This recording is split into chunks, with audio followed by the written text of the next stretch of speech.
Well, as 2026 began, well, as you all know, New Japan also started with their much recent event, Wrestle Kingdom. But however, we cannot forget their annual other show that they do after Wrestle Kingdom, and that is, of course, New Year Dash, featuring, of course, many matches. But however, we do have a co-main event, which is a tag team title match. The first one, of course, is the IWGP Junior Heavyweight Tag Team Belts.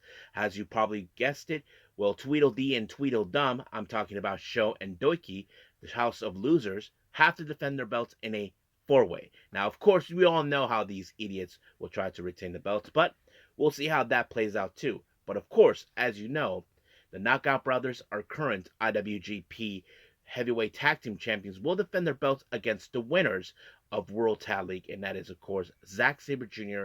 and Rohei Oiwa. As for our news updates, well, I decided to give you guys a bit of update on the upcoming The Collective. So if you guys are not familiarized with that, well, I'll explain a little bit on when we get closer to our news updates on that. So let's get ready for another episode of Deleted Wrestle Zone.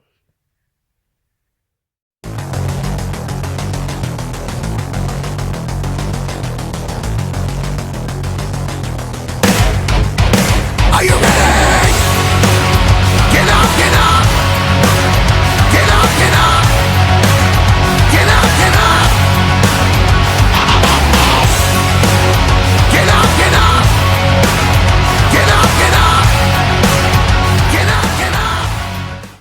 Hey everyone, welcome to Deleted Wrestle Zone, all things that is pro wrestling with AEW, NXT, New Japan Pro Wrestling, TNA, the National Wrestling Alliance, various promotions, wrestlers, matches, and championships. I am your host, J-Rod here. So, if you are new to the channel, welcome. This is a channel we do a lot of pro wrestling reviews from various promotions, not only here in the United States, but also in Japan, Mexico, Canada, Europe, the UK. Anywhere where pro wrestling is not as big, but it continues to grow. We also, of course, do discussion videos, talk about various topics such as the wrestlers themselves, the promotions, factions, storylines, whatever we want to talk about. We also, of course, do more news updates. If certain information is unable to be on this episode, we can either put it on the next one or on a separate video by itself. We also, of course, do real-time news updates to keep you guys on alert if something has happened in the world of wrestling that needs to be addressed ASAP. We also, of course, got the Unagi Sayaka Watch and various other cool wrestling content as well. So if you like what you see, please subscribe to us or click on that subscribe button. You'll be getting a lot of daily reviews and other cool wrestling content as well. But if you like this episode, please give us a like on the like button or a nice comment in the description down below. Now, enough with the jibber jabbers. Let's get to it. So, it's only going to be a one review episode only. So, let's begin with New Japan Pro Wrestling New Year Dash.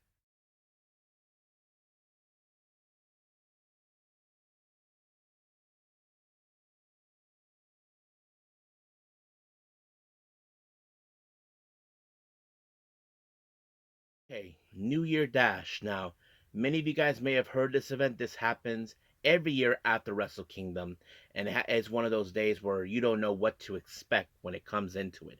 You know, you get surprise matches and all that sort of thing, and it happens, of course, normally at the Tokyo Hall Dome or something like that, another venue.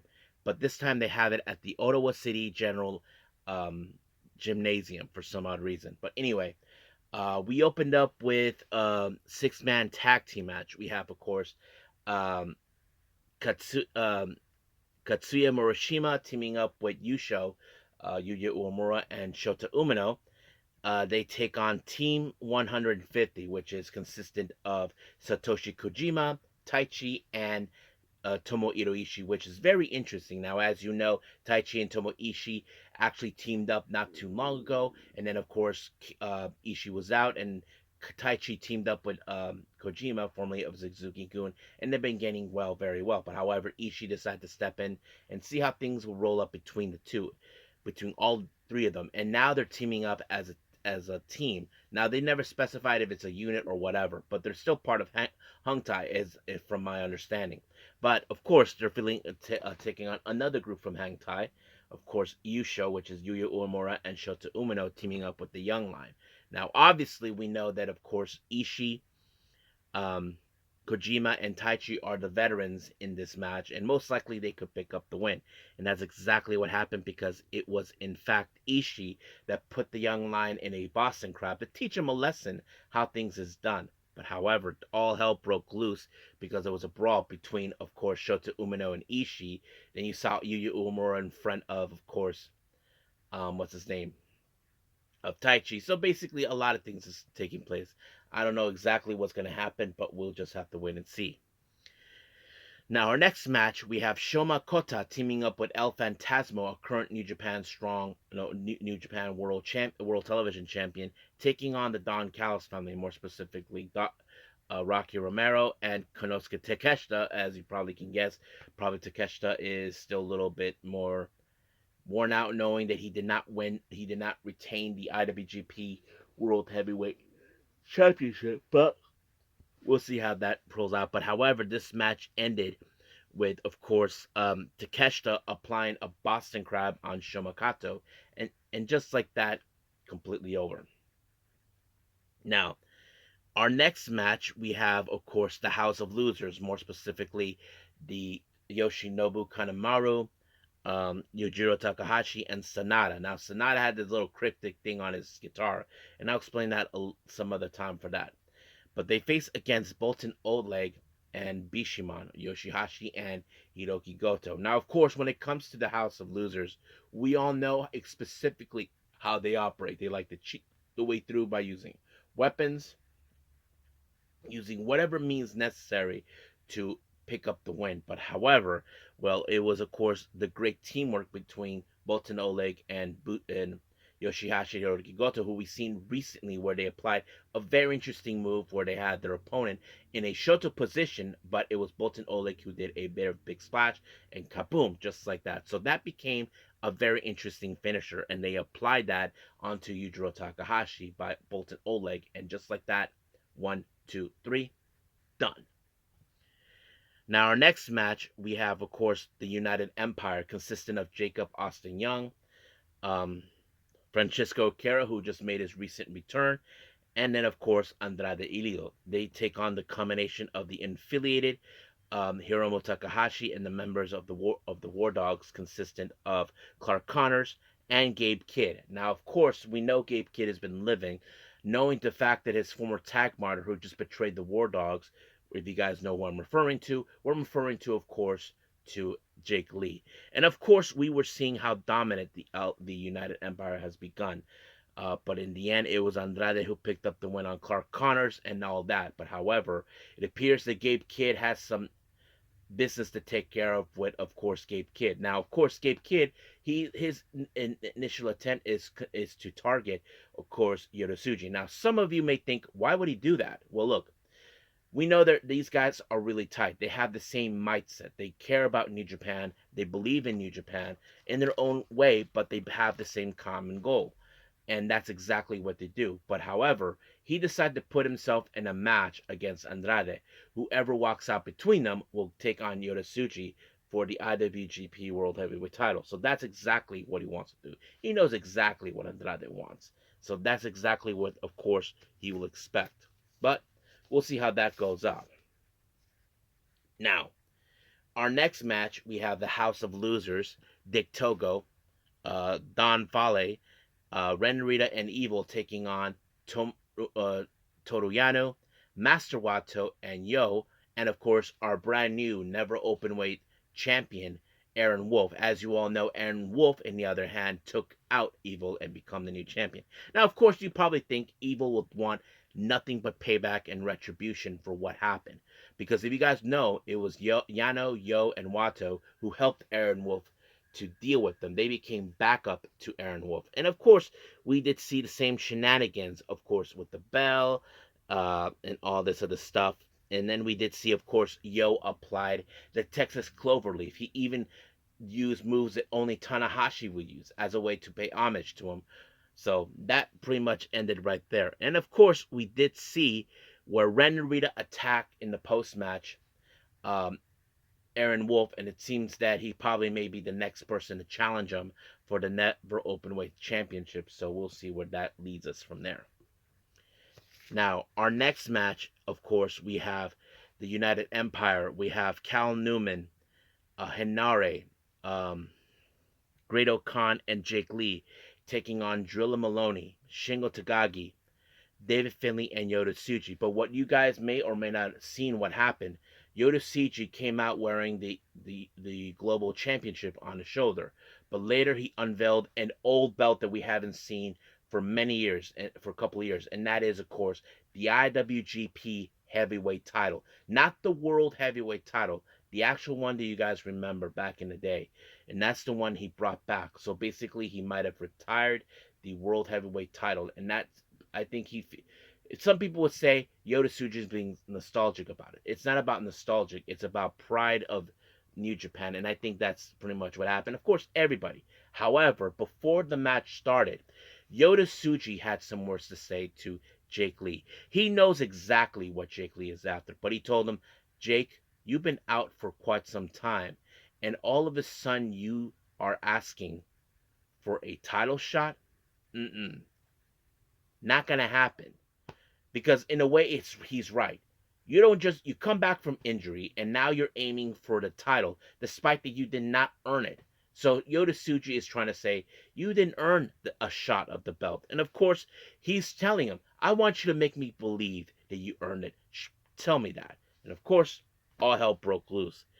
But of course, Hinare was the one that picked up the win when he applied a pinfall onto Maloney, and just like that, it was over. And of course, the United Empire once again shown that they're bringing back their old ways, and not to mention, Cal Newman tells David Finlay that I didn't stay put doing nothing. He told them that he is going to build a brand new empire until Will Ospreay showed up. Now, of course, many of us would think, what will the United Empire do? Well, seems that Will Ospreay said that he will come back to New Japan until he handles some business. But there was a moment Cal Newman seemed like he wanted to whack Will Ospreay in the back, and this will seem like it's coming. Remember, this is not the first time someone who was under the wing of Will Ospreay turned on him, and that person we all know, and that is Kyle Fletcher. So we may see that again. So we'll just wait and see what happens until then. Now let's jump into one of the two title matches in our co-main event, the IWGP Junior Heavyweight Tag Team Belt. We have, of course, the War Dogs, Robbie X and Taiji Shimuri, taking on, of course, the Ichiban Sweet Boys and former tag champions and of course, 2024 um, Super Junior Tag League winners, um, Kosa Fujita and Robbie Eagles, and then there's of course Kukai and El Desperado, and of course we cannot forget our champions Tweedledee and Tweedledum, Sho and Doki of the House of Losers. Now, of course, when it comes to that, we know that these jerk monkeys will definitely try to retain their belts. But however, technically, they don't have to be pinned or submitted, and I'm sure they figure that out completely.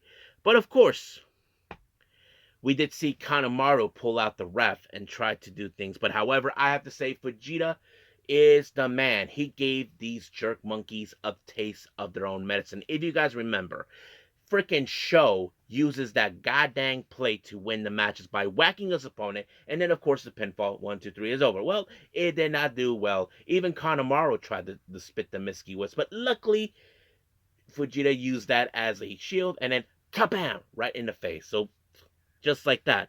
But in the end, it was, of course, Fujita who picked up the win on a pinfall on Robbie X, and just like that, 1, 2, 3, it was over. So brand new IWGP Junior Heavyweight Tag Team Champions. But however, during the post match, we saw Taiji Shimori making his way out until he was attacked for Francisco Caro. Now, some of you may question, why would he target him? Simple.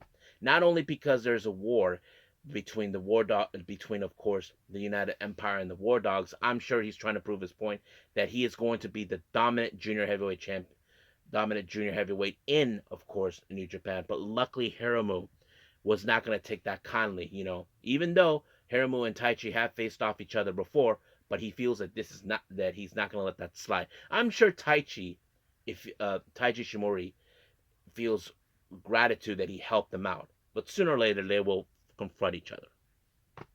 Now, then we jump into our main event, which is the IWGP Heavyweight Tag Team Belt.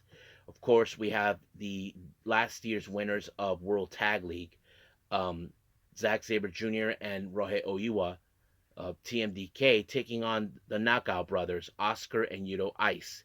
Now, of course, this was one of those matches where it went completely amazing, where the TMDK were determined to win, but however, we saw that the War Dogs were the Knockout Brothers were attempting to prove themselves their worth, despite the fact that they came back from their excursion, and that's exactly what they pulled off. They even took out, of course, they applied the KOB onto Oiwa, and just like that, 1, 2, 3, they retained the belt. But however, we did see, of course, Shota Umino and Yuya Uemura who are demanding another opportunity, but they were denying it until, of course, we did see the former tag champions, the ones they beat the titles from uh, Taichi and of course Tomohiro Ishii. So basically now their opponents coming out. But of course, Yuto Ice had an amazing promo.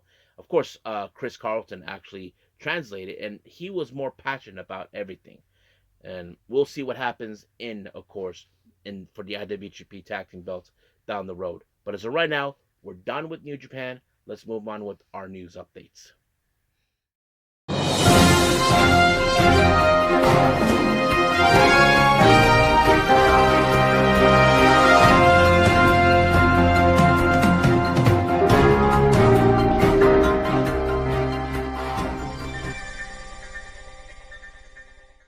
All right, so welcome to our news updates. Now, as you know, we're only 3 months away for, of course, WrestleMania week. It features, of course, outside of that, there are some many wrestling events taking place. Now, as you know, recently I talked about the new initiative that involves, of course, um, West Coast Pro and other promotions. But however, we cannot forget the one that started it all, and that is, of course, the Collective. Now, as you all know, this features, of course, GCW with many events, but they also work with other promotions as well. Now, this is exactly somewhat I did manage to pull up. Now, on April 15th, this is what they have. They have Pondermania, which will happen on the 16th. It starts at 3 o'clock in the afternoon. And then there's Dragon Gate. They'll begin around 8 p.m. in the evening.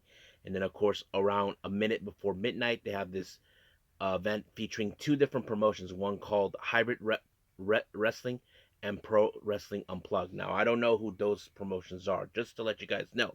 And then the following day, on April 15th, we have, of course, British promotion Progress Wrestling that will start around 11 a.m. on that day. Then, of course, we have the March Hitchcock Memorial Super Show that will begin on 3 p.m. that afternoon. And, of course, on the evening, we have New Japan Pro Wrestling with Def Vega's Invento Señal, which is a show that is produced by none other than El Desperado. And then finally, of course, a minute before midnight, we have, of course, GCW MDK Fight Club. Of course, MDK, if you guys remember, that means Murder, Death, Kill Gang. Basically, Nick Gage's thing. Then, of course, we got the 16th of April, the following day. We have, of course, Gringo Locos, um, The World on Lucha. That will begin around 11 a.m. And then we got, of course, GCW's Josh Barnett's Bloodsport 14. That will happen around 3 in the afternoon. And then, of course, on the evening around 7 p.m., we have Joey Janela's Spring Break. Then after that, a minute before midnight, we have Juggalo Championship Wrestling, which is, of course, a promotion run by a rap group known as Insane Clown Posse. That will happen around that day. And then finally, we have, of course, the 18th of April. They only announced GCW's Effie's Big Gay Brunch that will happen around 11 a.m. Now, I'm not sure if any other events will happen on that day. If they do, I'll let you guys know ahead of time. So that's pretty much it what we have, and we'll leave things like this. So let's call it a day. Well, I hope everybody enjoys this episode.